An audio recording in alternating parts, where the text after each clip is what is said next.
இடரினும் தளரினும் எனதொரு நோய் தொடரினும் உனகலல் தொழுது எழுவேன். அப்படி நிக்கிறவங்களுக்கு தான் இன்பம் இருக்கிறது. இடறினாலும் தளறினாலும் உன்னை கும்பிட மாட்டேயா அப்படி நிக்கிறவனுக்கு இன்பம் இல்லை.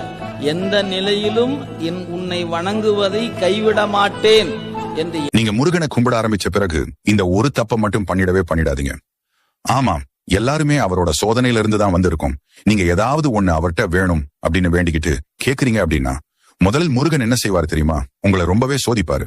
எப்படி அந்த சோதனை இருக்கும் அப்படின்னா, நீங்க எதை கேட்டு அவர்கிட்ட வந்தீர்களோ, எதுக்காக அவரை வேண்ட ஆரம்பிச்சீங்களோ அது வேண்டவே வேண்டாம் அப்படின்னு சொல்ற அளவிற்கு உங்களை போட்டு சோதிப்பாரு.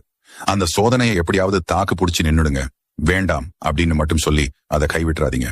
முதல்ல ஒன்றை ஞாபகம் வச்சுக்கோங்க, எந்த ஒரு பொருளும் நமக்கு ஈஸியா கிடைச்சிட்டா நமக்கு அதோட அருமை தெரியாது.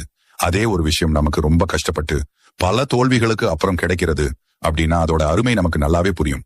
அது மாதிரிதான் முருகன் மேல் இருக்கும் நம்பிக்கையும்.